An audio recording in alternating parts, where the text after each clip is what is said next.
Hey everybody, this is John for MTG Nexus coming at you with the top 5 modern deck lists in April of 2022, a little bit before March of the Machines drops. First deck up is number 5 is blue-white or mono-white hammer variants. Now this is probably the lowest we've had hammer for quite some time.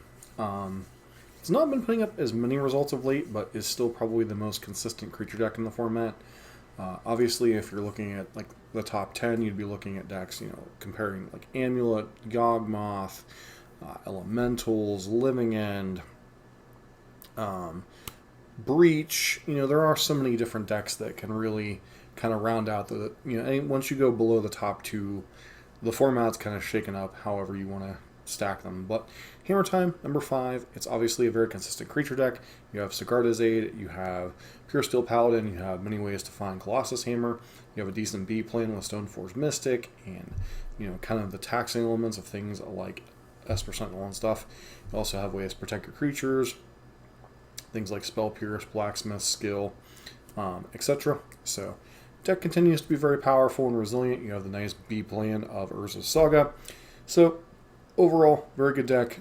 Checks all the boxes of an aggro deck that needs to succeed. It needs to kind of have a combo element.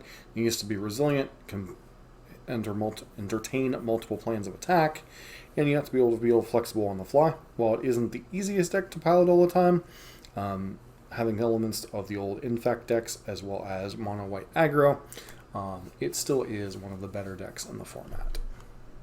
Number 4, a deck that has also slipped a little bit, but in my opinion is still in the top 5, that being Rakdos Scam.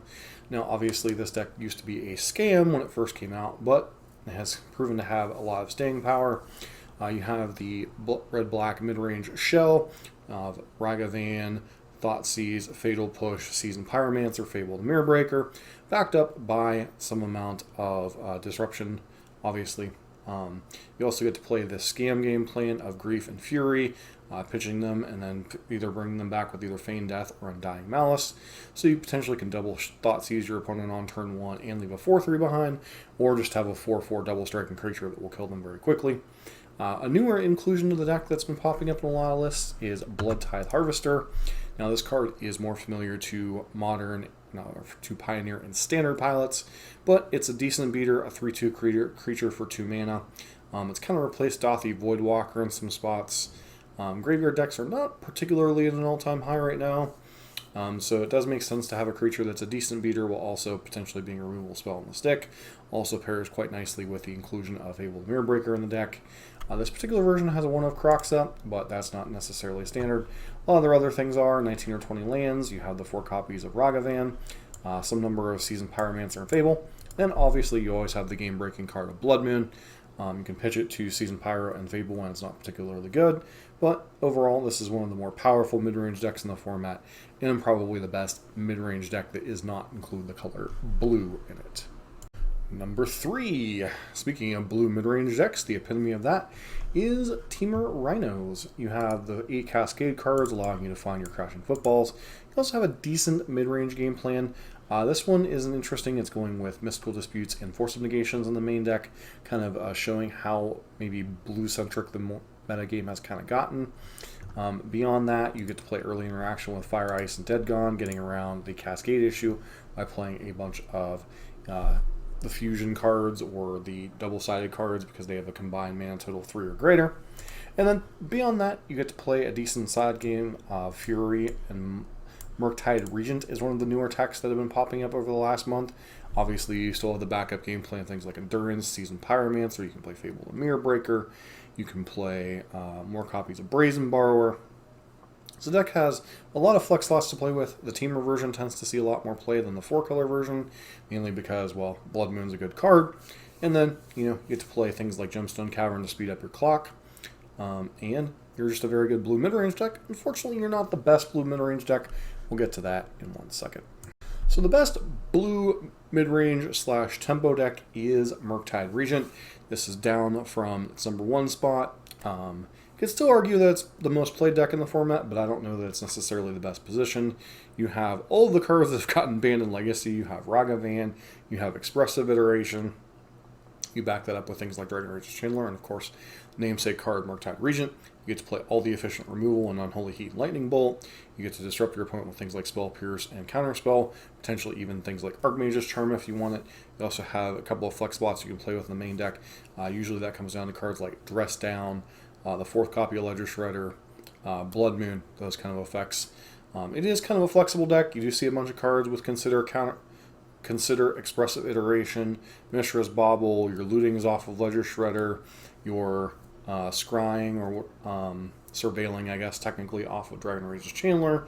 This is the quintessential mid-range deck, or sorry, tempo deck more than mid-range deck, but kind of showing how blue-centric the meta is getting right now. This is one of 3 blue-based decks in our top 5. And if you haven't guessed what the number 1 deck in the format is, I kind of agree with Mengu on this one, is Become Creativity. Now, Creativity has always been a deck that's floated around the top 1 or 2 decks. Arguably, it has been kind of a dog to Is It Murktide in terms of being the top deck in the format, but it is a deck that is putting up a ton of results lately. You basically have two variants, the Jund variant, which excuse some of the red cards and or some of the blue cards and the white cards. To have a cleaner mana base, you use things like Thoughtseize and Liliana, pairing with Fable the Mirror Breaker, so you kind of have this pseudo half Jund mid-range, half combo deck. And then you have the 5-color variant that most people play that has access to all the broken cards. You get to play Ren and 6, Teferi Time Raveler, Leyline Binding, some versions play Expressive Iteration, you get to play Fable the Mirror Breaker. And you get to play Creativity into Archon, all of which are very powerful spells. Downside of this version, it's extremely vulnerable to something like Blood Moon. Some versions in the past have played Boseiju in the main deck. That's a little bit risky because you really don't want that to be one of your land drops. It's more of a spell.